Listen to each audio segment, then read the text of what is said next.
La sociedad está viviendo diversos cambios y las empresas se están buscando adaptarse. El libro Adaptive Capacity es una obra que hace análisis de cómo las organizaciones están interviniendo en este tipo de transformaciones. Queremos conocer más detalles sobre este libro que se los voy a mostrar a continuación y para eso vamos a conversar aquí en CNN Chile con su autor. Él es profesor de la Escuela de Negocios de la Universidad Adolfo Ibáñez y actual director también del Centro de Liderazgo Adaptativo, Juan Carlos Eichholz. Muchísimas gracias por estar con nosotros, además un antiguo conocido en muchas otras circunstancias como panelista también, así que te damos la bienvenida. Bueno, aquí está el libro. Este es un libro que acabas de publicar en Estados Unidos y que habla precisamente de la capacidad de adaptación que tienen las empresas en situaciones, ¿podemos hablar de crisis? En realidad, en cualquier situación, cuando ya es crisis, no te queda otra que adaptarte o morir. Ya. El tema está en cómo no llegar a las crisis e irse adaptando anticipadamente a las circunstancias que uno prevé que pueden ir sucediendo. Darwin tenía esta famosa frase que yo creo que explica bastante bien el concepto: no son las especies más fuertes las que sobreviven, ni aún las más inteligentes, siendo las más proclives al cambio. Entonces el tema es cómo eres más proclive al cambio. Ahora, este libro tú lo publicaste en inglés, lo fuiste a presentar a Estados Unidos, donde estuviste durante un año. ¿Cómo lo aterrizamos hoy? ¿Cómo lo plantamos hoy aquí en Chile? Cuando tenemos un año que ha sido de reformas estructurales importantes, que partió con una reforma tributaria y donde precisamente las empresas fueron las primeras en levantar las voces de alerta. ¿Cuán grande ha sido la capacidad de nuestras empresas chilenas de adaptarse a estos cambios? Aquí hay una cosa importante en lo que es la capacidad adaptativa, que es primero entender qué está pasando. O sea, hay fuerzas que están ocurriendo de distinta naturaleza afuera o incluso dentro de la organización y el tema es entender qué ocurre. Entonces, la primera pregunta que me haría yo, si fuera empresario, es ¿qué está pasando en este país? Y mi respuesta tiene que ver con entender que Chile está viviendo una suerte de transición social. Aquí no es la presidenta Bachelet que se haya levantado de la noche a la mañana y esté impulsando reformas por capricho, sino que hay algo que está ocurriendo en la sociedad de lo cual Bachelet, creo yo, está intentando hacerse cargo. ¿Qué es lo que está pasando? Bueno, mucho. Tenemos una sociedad que es muy distinta a la que teníamos hace 20 años, es una sociedad que tiene mayores niveles de riqueza y por lo tanto está buscando satisfacer no solamente necesidades materiales, es una sociedad que tiene mayores niveles de educación y por lo tanto tiene aspiraciones más altas, es una sociedad con mayores niveles de tecnología y por lo tanto tiene mucho mayor empoderamiento. Esa sociedad más empoderada, esa sociedad con mayores expectativas, genera presiones. Y la pregunta para mí es, ¿la clase dirigente de este país, pública o privada, está entendiendo eso y está por lo tanto teniendo la suficiente capacidad adaptativa para enfrentar lo que está ocurriendo? Mi respuesta es no. No lo suficiente al menos. De hecho, creo que Bachelet es de las pocas que algo entiende de esto, más que algo, y está tratando de llevar cosas adelante. Pero definitivamente yo te diría que en general el sistema político y el sector privado están entendiendo poco qué es lo que está pasando en la sociedad y esto es una ola que se les viene encima. Juan Carlos, ¿eran necesarios todos estos cambios? Muchas veces se habló de que estas reformas y estas transformaciones eran el costo de la paz social. ¿Se puede llamar así? Yo creo que las reformas que se están llevando adelante, y podemos discutir el contenido de cada una de ellas, son necesarias. No es posible seguir viviendo con la receta que antes nos dio tanto éxito. Esto aquí valen los fondos mutuos, ¿no? La rentabilidad obtenida en el pasado no asegura que se repita en el futuro. Y aquí hay cosas que tienen que ir cambiando. Parte de las reformas que se están llevando adelante están orientadas en eso. A mi juicio, si hay una palabra que uno tiene que usar acá para poder enfrentar la situación es inclusión, que es una palabra que el gobierno, la presidenta Bachelet, ha usado. ¿Y por qué? Porque creo que hay mucha gente que se siente excluida del sistema. Si tú no le das cabida, lo que tienes es una bomba que se ha ido activando y que ya ha tenido ciertas explosiones. ¿Y por qué la resistencia de parte de muchos líderes empresariales? Lo vimos en la última ICAR, en la SOFOFA, respecto de que están marcando mucho el tema de que se sienten en este ambiente antiempresarial, que el gobierno tiene un discurso antiempresarial, precisamente por estar recibiendo este tipo de mensajes, este tipo de reformas. ¿Por qué esta resistencia? ¿Es una resistencia ideológica, una resistencia porque las personas naturales resistimos a los cambios? ¿A qué lo atribuyes tú y hacia dónde lleva? Es una resistencia del todo natural. todos nos resistimos, y esa es la naturaleza humana, y no solamente humana, sino las especies en general, nos resistimos a los cambios porque cuando vemos en ellos ciertas pérdidas, ciertas cosas que nos van a incomodar. Y obviamente si hay una reforma tributaria, un empresario ve posibles pérdidas, va a tener que pagar más impuestos, hay menos utilidad. Es natural resistirse a eso. El tema es no mirar esto en perspectiva, porque probablemente si te estás resistiendo a esto, van a venir otras consecuencias que te van a originar más pérdidas aún. ¿Y eso se está entendiendo de alguna manera por parte del empresariado? ¿Ves tú alguna flexibilidad?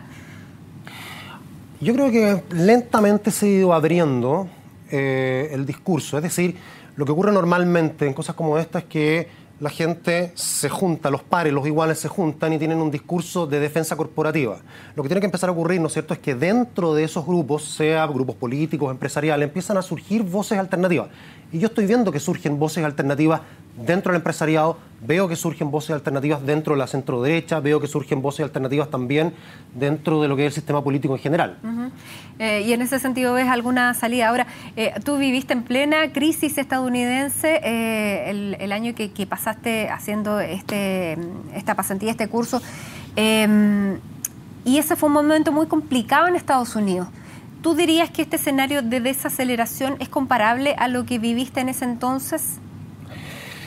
O sea, desde el punto de vista económico propiamente tal, sí. De las causas que eventualmente están detrás de la desaceleración, no. Entonces, sí, en el sentido de que la gente desde luego se sentía más restringida, tenía que cuidarse, pero si uno entiende que eso es algo pasajero o es algo más estructural porque está asociado a fenómenos sociales y políticos, tiene que actuar de manera distinta. Ahora, en ese sentido tú ves que Estados Unidos tiene una capacidad adaptativa muchísimo más alta de la que tiene Europa, por ejemplo. Estados Unidos sale de la crisis mucho antes que Europa salga de la crisis, precisamente porque puede adaptarse más fácilmente.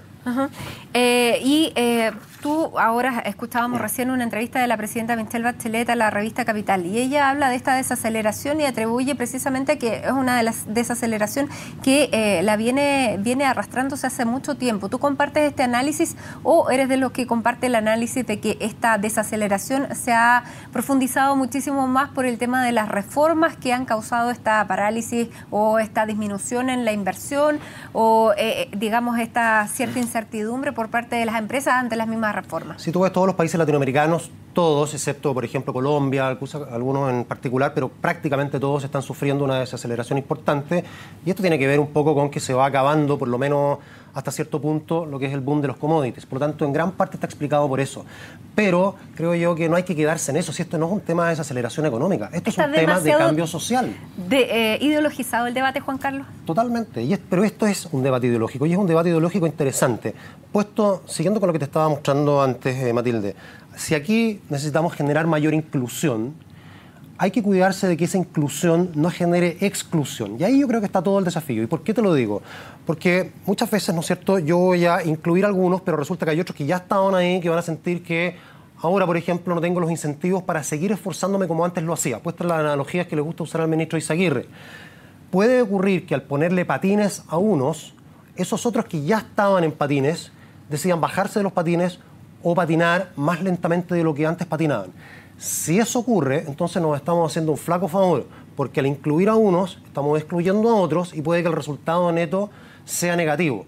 Entonces yo me pregunto, ¿no es cierto?, respecto de las reformas que se están llevando adelante, ¿están generando inclusión? Sí, eventualmente. Pero si, por ejemplo, yo quito el lucro, no genera un desincentivo importante para aquellos sostenedores que han levantado colegios dejen de hacerlo, no genera un desincentivo importante para los estudiantes que antes se esforzaban, lo dejen de hacer porque no tienen selección o la posibilidad de aspirar a mejores colegios. Ahí está el kit de la cuestión. Si es que aquí estamos generando un desincentivo al esfuerzo individual, estamos en graves problemas, porque eso finalmente va a llevar a asistencialismo, y ese asistencialismo lleva finalmente a menor crecimiento, ya que en definitiva el país retroceda en lugar de avanzar. Si por el contrario somos capaces de manejar bien esa inclusión, que más gente se sienta parte, que más gente esté dispuesta a dar de sí más de lo que antes daba, sin que aquellos que ya venían dando dejen de hacerlo, estamos en un mundo en el cual debemos sentirnos optimistas. Hoy día estamos en transición, no sabemos exactamente el resultado de eso, pero creo que esa es la variable a mirar. Hoy día estábamos escuchando también, dentro de esta misma entrevista que la presidenta hablaba del crecimiento, hablaba del tema de lo que tú decías de la reforma educacional, en que ella tal vez su primera sensación, dijo, habría sido comenzar por el tema de los colegios públicos. Más allá de que haya sido un lapsus, o ¿podremos leerlo como que efectivamente podría haber una flexibilización en ese sentido de la reforma, viendo tal vez las encuestas o tal vez este mismo punto que estás diciendo tú, que es parte de la idiosincrasia de las personas, superarse y aportar para su superación? ¿Se está leyendo de esa manera o no? A ver, digamos que esta es una muy mala respuesta. Eso genera una conexión inmediata en el inconsciente colectivo con lo que fue aquella respuesta al Transantiago, ¿no es cierto? Yo intuía que esto no había que llevarlo adelante en ese momento. Y también habla, ¿no es cierto?, de que la presidenta sí se está sintiendo afectada por la baja en la popularidad. Ahora, dicho todo esto, el que haya ruido, el que haya resistencia, el que baje la popularidad de la presidenta no es sinónimo de que se estén haciendo las cosas mal o dramáticamente mal. Es propio de un fenómeno de cambio, todo esto que estamos viendo. Que haya que hacer ajustes, probablemente. Que haya que empezar con uno o con otro, quizás ya se empezó con un lado. Aquí lo importante en todo proceso de adaptación, y volvemos al concepto de capacidad adaptativa, es no tratar de llevar adelante Transantiagos que una vez implementados hace muy difícil después revisar o mejorar. Creo que lo importante es hacer reformas que sean graduales y que sean ampliamente discutidas. El presidente Lagos, por ejemplo, está hablando mucho de esto, está diciendo aquí es necesaria la convergencia y no porque tengamos mayoría en el Parlamento vamos a pasar una aplanadora o mucho menos una retroexcavadora. Tenemos, precisamente porque hay mayoría, que conversar mucho más y avanzar gradualmente experimentando, que es la fuente básica de cualquier adaptación. Bueno, Juan Carlos, se nos está acabando el tiempo. Este libro, ¿cómo debieran leerlo? Está traducido, me imagino. Está casi lista la traducción. Va a estar en librerías probablemente, para no crear falsas expectativas, en marzo. Si aquellos que leen inglés quieren adelantarse y tenerlo para las vacaciones, Amazon está ahí disponible. No quiero hacer publicidad, pero bueno, está el dato pasado. ¿Cuál sería la clave que tú quisieras transmitir a través de este libro para nuestro sector privado, pero también en esta misma línea y en estas mismas claves para el sector público? Porque aquí todos tenemos que adaptarnos. Sí. Hay una cosa bien interesante. La capacidad adaptativa tiene, en el mundo de hoy, mucho que ver con desarrollar el potencial de las personas. Mientras más personas estén activadas, pensando y no simplemente ejecutando, mayor es la capacidad adaptativa de una organización. Esto no se trata simplemente de gestión eficiente de procesos. Esa receta que nos dio muchos éxitos por 20 o 30 años ya está llegando a un límite. Tanto en las organizaciones como a nivel de país, lo que tenemos que hacer es poder atrevernos a potenciar personas y tener, por lo tanto, personas que estén dispuestas a opinar distinto y a través de eso ir convergiendo con mejores soluciones. Yo creo que estamos, como te dije antes, en una transición de la cual deberíamos mirar también con mucho optimismo. Mayor inclusión, mayor sentido de pertenencia, mayor crecimiento, y eso es bueno para el país y para las empresas. Muy bien, muchísimas gracias, Juan Carlos. Llegamos entonces al final de la entrevista y al final del programa. El mensaje principal es que el que sobrevive es el que se adapta, no es el más inteligente, tampoco el más fuerte. Muchísimas gracias por haber estado aquí con nosotros en CNN Chile. Gracias, Matilde. Y a ustedes también gracias por habernos acompañado y haberse informado con nosotros.